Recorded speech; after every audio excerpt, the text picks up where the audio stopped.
The entire show has been released now, so we can finally make a lot of definitive statements about the quality of writing and the scope of the story from start to finish. Episode 6 will have its time, as well as a possible breakdown of the series as a whole. Sorry, Mauler, but it's been almost 4 years now, and if Game of Thrones has taught me anything, it's that I shouldn't bother waiting for a sequel that will never come. So I'm taking it upon myself to give this turd burger of an episode the thrashing it deserves, and I am sure this will go well. After all, works getting taken over from the original creator always go swimmingly, now don't they? We start the episode by staring into the lovely eyes of Peter Dinklage. A rather uncomfortable amount of time. 30 seconds in fact, until we finally get to see something much more interesting. A dead child and a burn victim who decide to go for a little jaunt. I guess my father was right. When you're in a lot of pain, you just have to walk it off and you'll be fine. However, what I find more egregious than this blatant disregard for science is how Tyrion, Jon, and Davos all simply walk on by, just giving him a curious glance rather than offering him any sort of aid, help, or assistance. Come on, at least give the poor bastard some water to drink. We stick with this little strut through the ashes of King's Landing for nearly 2 minutes until someone finally breaks the silence, and it's horseshit what comes out of them. Tyrion wants to march off into enemy territory alone, and Jon offers to send men with him, to which he refuses. Now, you and I both know this is because he wants to find out if his brother and sister made it out alive, but that is still no excuse to go at this alone. You are the hand of the Queen and a very noticeable individual. You just need to come across one survivor who would recognize and decide it's a good idea to take you as a hostage in order to keep themselves safe, because, let's face it, Dany isn't coming off as a very merciful individual.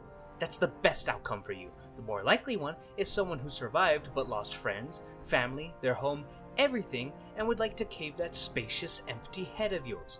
Take the fucking men. It's not like it would matter if they see you find the bodies, and if they did get away, then they would be none the wiser either way. But nope, he waddles off all alone. Thank God nothing bad happens to him. That would be quite inconvenient to the story. We come across Grey Worm ready to execute some captured prisoners.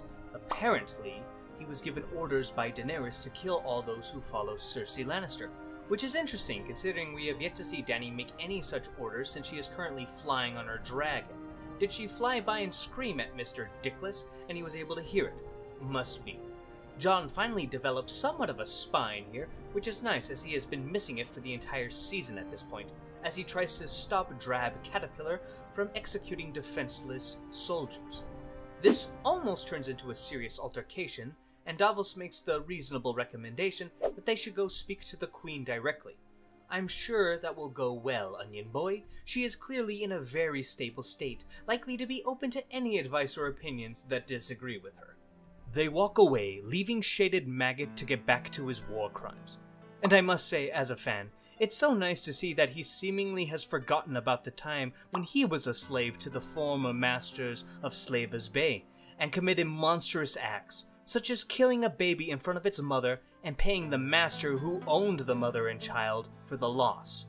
Glad to see any possible empathy he could have to these soldiers in a very similar situation to his melt away, just like his precious Sunday. We jump back to Tyrion, and we see him exploring the smoldering ruins of the Red Keep. And for 3 minutes, that's it. Likely they want us to take in all the destruction that has taken place, but we don't need to take it in because it just pisses us off, knowing that this skin creature, who is currently pretending to be Dany, was the cause of all this, and how it works against 7 seasons of established character just to go crazy because she couldn't get that ice-cold dick in her cooch. Tyrion is looking for any sign of his siblings getting away, and my god, how can a season that is 2 hours shorter than earlier seasons and spent these previous 5 episodes blitzing through stories that needed more time to be told is choosing now to drag its feet at the worst possible moments? My enjoyment of this series has spoiled faster than milk left out on the road in Phoenix, Arizona while it's being pissed on by a skunk. He does eventually find the bodies, and I can't help but feel bad for Jaime and Cersei, as when you look around the area, the 2 poor schmucks seem to have chosen to stand in the one location where the bricks fell on top of them, as the rest of the area looks fine. Either way, Tyrion digs them up, and how can it be that one of my favorite characters is now confirmed dead, and I feel nothing. Okay, that's not true. There is still this burning rage of betrayal and hunger for vengeance against the two dill pickles who wrote this shit. But with Jamie, who became a solid character for me after the bath scene with Brienne, this is not the emotion I should be feeling. I got teary-eyed for Hodor, who I didn't much care for.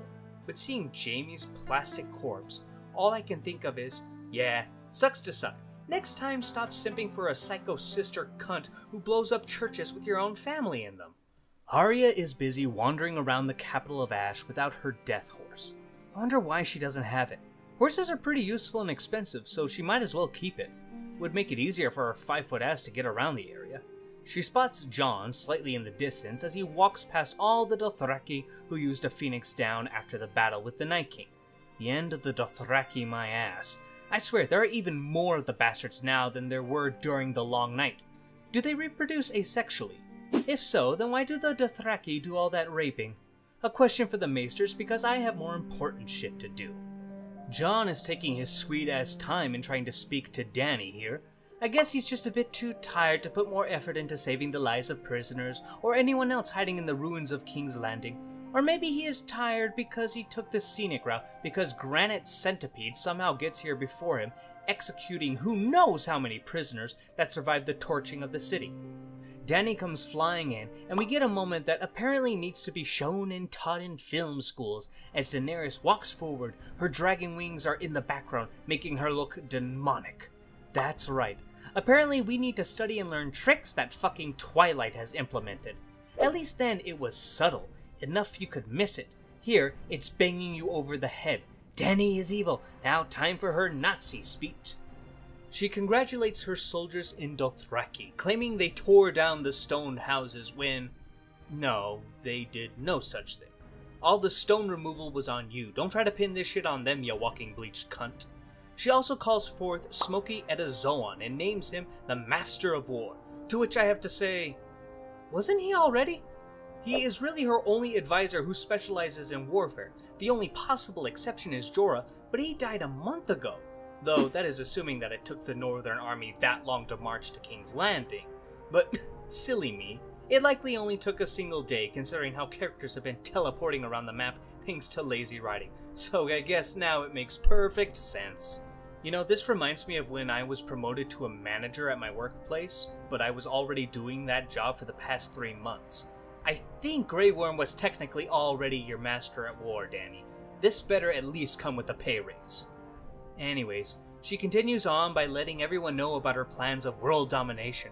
Quite ambitious of the lass, since her ancestors, who had anywhere between 2 and 17 times the amount of fire-breathing lizards at their control, didn't try to conquer the world. So I don't know what makes her think that her single ass is going to be able to do it. Her slave servants seem to be on board, but her horse rapist army seems really excited for what the future holds. Just a bit of advice. If the Dothraki like your plans, then chances are you're the baddie. Tyrion finally makes himself noticeable by walking to the Mad Queen, who reveals that she is aware that Tyrion freed Jaime. If that's the case, why didn't you do anything before the battle? It's impossible that someone told you this while you were roasting women and children. Right when this news hit you, Tyrion's head should be on a spike, or his entire body should be smoldering after you set him aflame. Now, we have this dramatic moment where he throws his pin in front of everyone to see. And why do you look so surprised when he calls you out for slaughtering a city? It's like he pissed in your bran flakes. You might be a shit queen, but even you should have seen that some people, especially Tyrion, wouldn't be on board with this. Well, at least now you can make an example of him. Feed him to Drogon, have Sooty Bug kill him, or any of the Unsullied standing by, or even... Oh, what am I saying? You all know she doesn't. It's Tyrion Lannister. Do you know how thick his plot armor is? Half as thick as my dick! So, of course, she just has him arrested. Let's not forget, this is the same woman who, even before she went mad, burned the Tarleys alive because they refused to surrender to her. No dungeon for them, but treason and making a public display that you disagree with her rule? Let's start with a little timeout and see how it goes. She gives Jon a very disapproving look, clearly not happy with him not wanting to sleep with her, and walks off. Stop focusing on that perfect heart-shaped pillow of an ass! While Jon is distracted, Arya shows up, and Jon is wondering what she is doing in King's Landing. Yes, your assassin sister...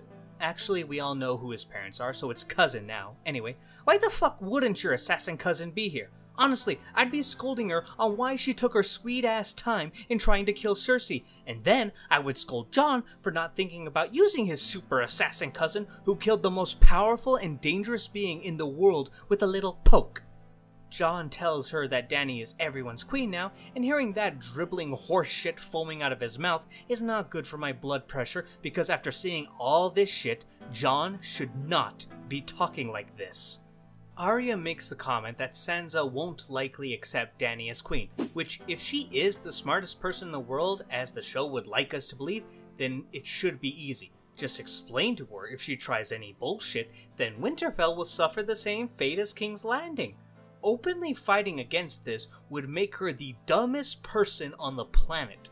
Arya warns Jon that because of his heritage, he will always be a threat to Dany, and he needs to be careful. After all, I know a killer when I see one.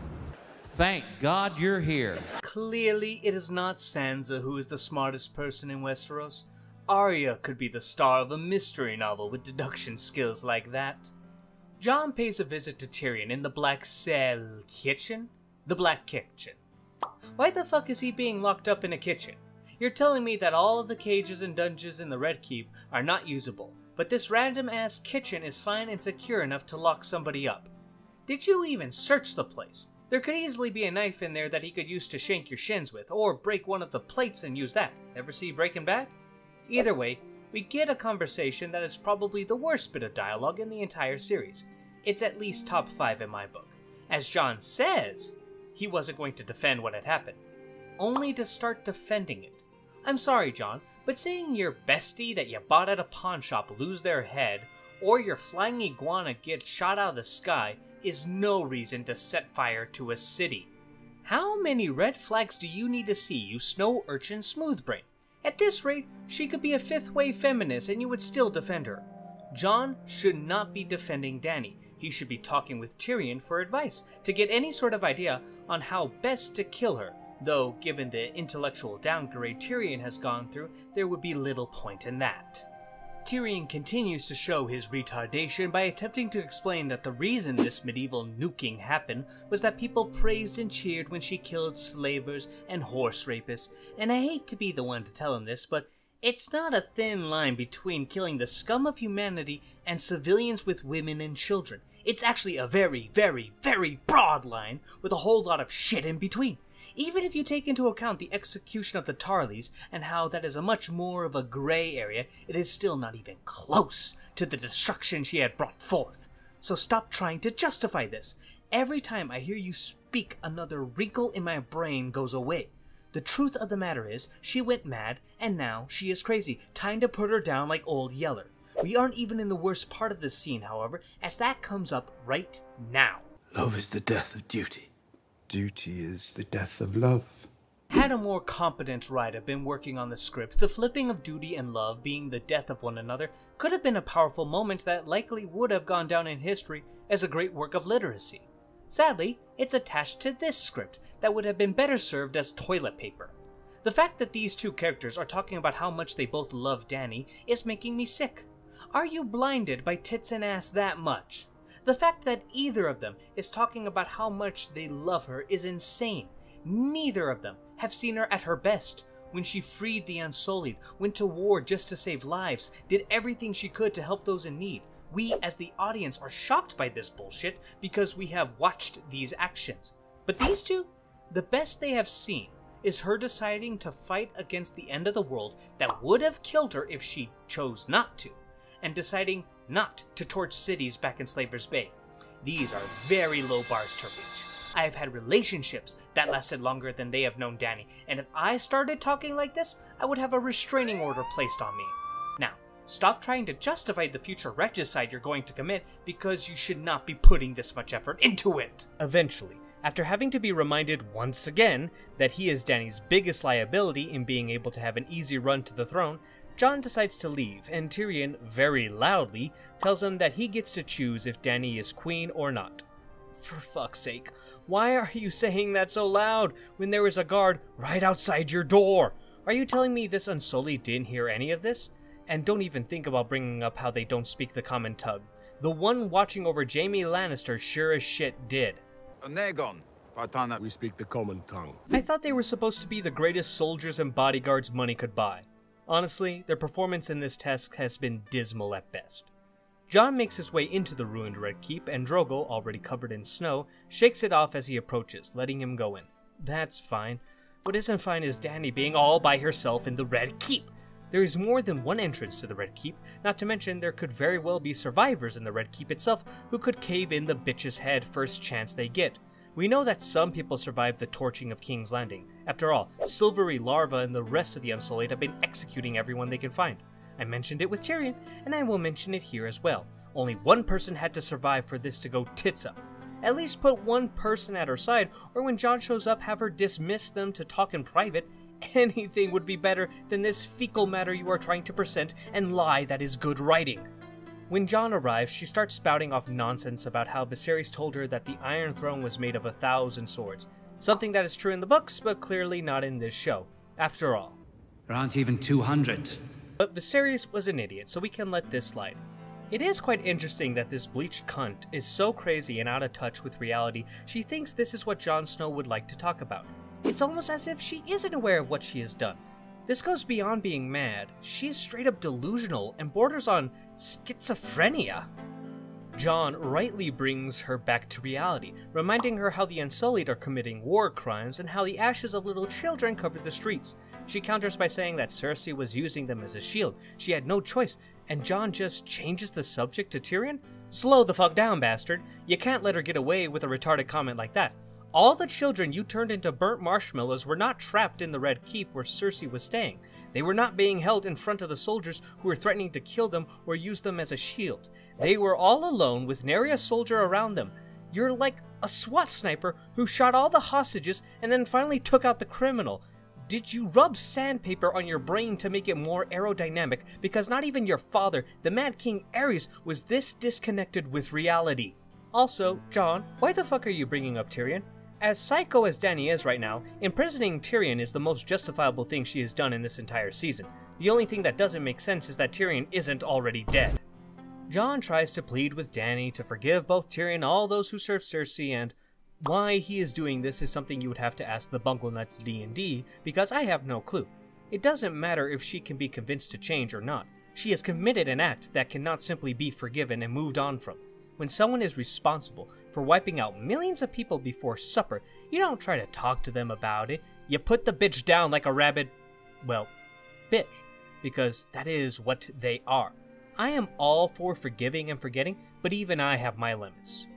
To no one's surprise, she of course refuses, and this back and forth mummers farce lasts for 3 more minutes, and all it does is hammer in just how much of a psychopath she is. This broad has more red flags than a girl on OnlyFans. The sad thing is, I think the writers are trying to make us feel sympathetic, but they failed so spectacularly, fuck it.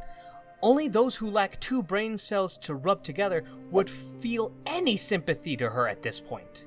This, finally, leads to the moment where Jon stabs Dany, just not in the way she wanted. Because of the connection she has with Drogon, he quickly flies up to see Jon holding her lifeless body.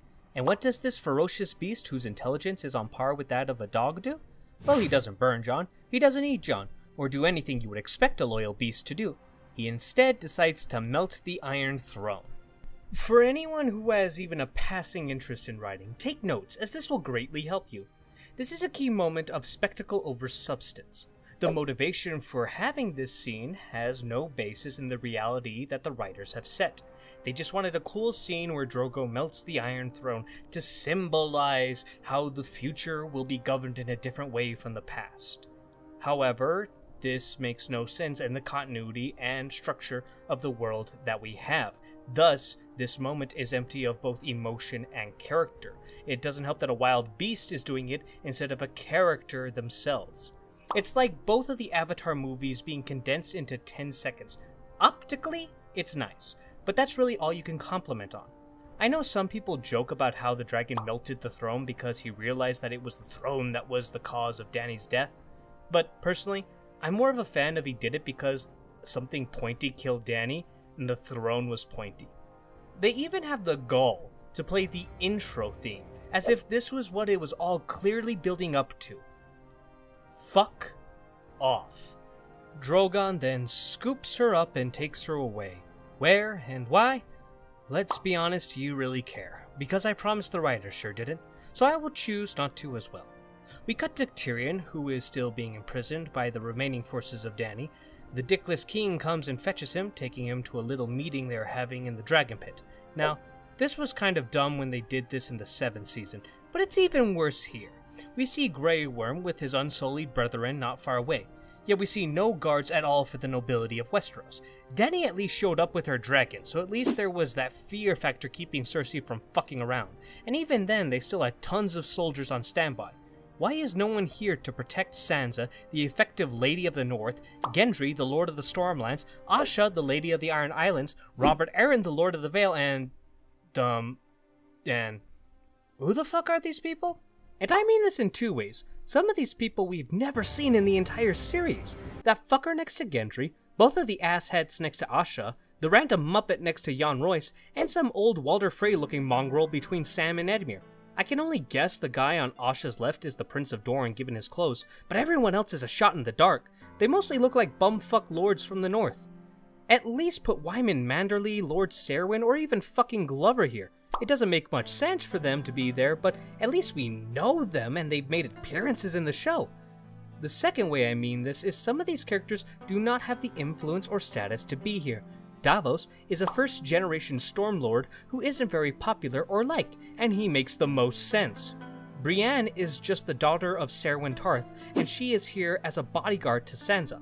Why isn't she sitting next to her or standing by her side?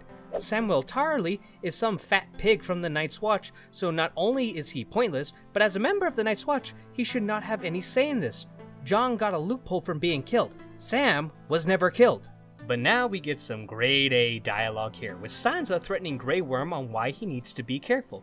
Bitch, you are so lucky that this castrated smoothbrain doesn't seem to understand he could take you all prisoner. I'm surprised there are any Northerners left. Poor bastards have been fighting in 4 different wars back to back. Someone let them have a break. Speaking of wars and violence, it seems some people here agree with the Unsullied. Asha saying that she thinks Jon should be put to death, which results in the Lolly Baba threatening to cut her throat. Arya, I know politics are not your strong suit, but maybe don't start another war so soon. At least wait for this current war to end, okay? Davos tries to make some peace by flattering Grey Worm and sucking his ghost dick, but then he comes up with an idea that gave me an aneurysm when I first heard it. Make it your own. Start your own house with the Unsullied as your bannermen. Why the fuck are you offering a group of men who could not have children their own house? While you're at it, why don't you ask a blind man to try NASCAR? I'm sure that'll end well. The good news is this idea is shot down, but not for the logical reasons I pointed out, but because the Unsullied want justice, which is fair enough, I guess, but still ridiculous. Dawn did just kill the woman who freed them from slavery and treated them like human beings. Tyrion butts in. Grey Worm tells him to shut up, but Tyrion just keeps on talking anyways. Jesus, this scene would have been so much better if Grey Worm backhanded this lobotomized manlet. He says that because Jon committed this crime in King's Landing, what happens to him needs to be decided by the king and queen, which should be decided right now at this very moment. And Grey Worm just accepts this? He must have gotten some head trauma in the war in the north because no one can be this stupid. Okay, except for those two. They look around at each other until Edmure stands up to make his claim to the throne. I suppose this is the most important moment of our lives. What we decide today will reverberate through the annals of history. I stand before you as one of the senior lords in the country. A veteran of 2 wars. And I like to think my experience has led to some small skill in statecraft and an understanding. Please sit. Nah, you Bolton fleshlight. You don't get to talk to your uncle that way. This man, despite the show doing everything they could to make him a joke, is still the best option you have at this fucking meeting.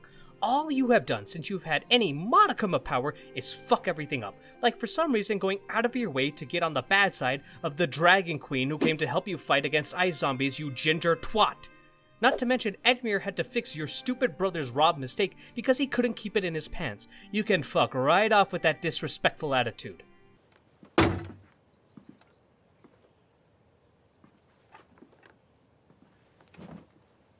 Fuck. Why are they doing my boy Edmure dirty like this? He wasn't a genius by any means in the book, but damn it, this is just a travesty of an adaptation. Anyways, it's Sam's turn to look like a fool as he brought up the idea of having all the people of Westeros vote. My reaction was the same as everyone else on the panel. At least this sort of isn't out of character, as I think Book Sam would be partial to democracy, but for him to think that it is at all a good idea to bring it up at this council is a different kind of idiocy. My man, the continent of Westeros is roughly the size of South America, and if you look around you, then you'll see that you're living in roughly the 15th fucking century. Even if you could snap your fingers and instantly everyone was aware they could vote and were ready to mail those super secure ballots, such a process would take months. And that is the best case scenario. Does this strike you as a situation that everyone can just wait on? You deserved this, you rotund crow. And now we come to one of the most infamous moments in the entire series, a retarded speech from Tyrion on who should be king, shoveling all sorts of cow feces of how it needs to be someone with a good story, and who does he land on? Bran. Yes, the character was such an amazing story that he didn't make a single appearance in Season 5. Everyone has a better story than this monotone paperweight. Plus, what kind of nickname is Bran the Broken? That's the kind of shit I would expect Trump to say if he was running against Stephen Hawkins, not when you're trying to actually drum up support for a guy. Jeez, how does Miller do this for a living? I'm getting closer and closer to giving the barrel of my shotgun a blowjob. Let's try and blitz through the rest of this. Everyone for some reason agrees to this, all except for Sansa, who decides, fuck it, she is seceding from the Seven Kingdoms and becoming the queen in the north. Surely Bran cannot accept this. Imagine how it would look if he agreed to allow his sister to rule an entire kingdom that I assume will still follow the primogeniture law of succession. Not to mention, with this, what is stopping the Iron Islands from becoming independent? Dany promised them this when they joined her. Dorne has been part of the Seven Kingdoms for the least amount of time, so they have even more of a right to leave than the North. And why stop there? The Reach, Vale, Westerlands? This is a domino effect that will shatter the entire realm and return to some of the bloodiest years Westeros has ever seen. Oh, what's that? He's fine with it? Great. Wipe that fucking smile off your face, Arya. Your sister has doomed the realm to endless war in probably just a few years if everyone is lucky. My money is everything goes to shit in a week. He also names Tyrion as Hand of the King, despite the past 4 seasons showing us that Tyrion is absolute shit at this job. The wine must have been affecting his brain. Grey Worm throws a hissy fit, but Bran tells him to shut the fuck up and deal with it, which he does. And not only does he just deal with it, but he also accepts Jon Snow being banished back to the Night's Watch. Yes, I'm sure that Unsullied and Dothraki would have accepted this bullshit sentencing. It's not like it's his family that's in charge of everything and could just let him come back when they all leave. Shit, even as Jon is escorted to the boats, they fuck everything up. There are Dothraki warriors who walk right by him. Remember when Dany was on her dragon giving a big speech to all the Dothraki, thus naming them all as her Blood Rider? Well, you see, a Blood Rider's job is to protect the Khal, which would be Dany, and should they fail, they are required to kill whoever murdered the cow. So why these bottom bitches aren't even giving Jon the stink eye is... well, it's just silly. At least Grey Worm gives him the stink eye. I'm sorry, where the fuck did you say you were going? The Isle of Noth? Are you dumb? That place is riddled with some sort of virus or disease called the butterfly fever that kills all those who are not local to the area. I know you want to protect these poor pacifists because you lost your Sunday, but this is not an intelligent way to go about it. Really, sailing back to Slaver's Bay to make sure the Masters don't take control again would be way better. Sansa seems to show some regret from her decisions, though not nearly enough since a lot of her choices added to the rocky relationship between her and Dany, which sure didn't help her mental state. Dumbass bitch was so desperate for power she became just like Peter Baelish, willing to be Queen of the Ashes, but she just got lucky. Good luck holding on to your power though, Sansa. After all, your brother, the last living son of Eddard, is now King of the Iron Throne. I'm sure plenty of Northern Lords would rather he be King of the North than you. But I'm sure your girl boss plot armor will keep you safe from that. Also, why are you all so sad? The people who want Jon Snow banished are all leaving, so there is no reason he actually needs to stay at the Wall. You have all lied and broken promises in one way or another on this series, so why not this as well? Arya then drops a wildfire of a bomb, saying she's going to go find out what is west of Westeros. Remember, it was this random-ass motivation that was given to her when she was shanked in the stomach and swimming through the sewers? Delusional, most likely? Keep in mind, the entire family seems perfectly okay with this, despite the most likely outcome being her death. That bullshit assassin magic she can pull off won't save her from a tidal wave or starving out at sea. And just like Jon and Arya here, I can't help but cry. Though my reasoning is because it is finally setting in that I have dedicated 8 years of my life to this franchise, and this is the finale we got. Moving on to a slightly better scene, though it's hard to be worse, we have Brienne finishing Jaime's page in the White Book. A nice little moment in a sea of sewage. Doesn't matter though, as she closes the book before the ink dries, so she just ruined one of the most famous historical records of the greatest knights in the realm. How much time is left? 12 minutes? I can do this. I can do this. I can do this. We get to the new small council. Too much time is spent on Tyrion setting up the chairs, only for everyone to walk in and not give a shit. It's not funny. Let's move on to the far more egregious point of the scene. That being, what the fuck is Sam and Bronn doing here? The Night's Watch has been established to still be around, and unlike his friend Jon, he could not use the loophole of dying to get out of being a part of the organization. An organization that does still need a maester, since the last one died. So why is he on the small council as the Archmaester? It's ludicrous, especially since the king does not pick who the Grand Maester is. The Citadel does, and the Citadel would never pick some dropout who stole a shit ton of books last time he was there. They would be one of the old and more qualified characters, like Maester Eberroth, if that's how you pronounce it.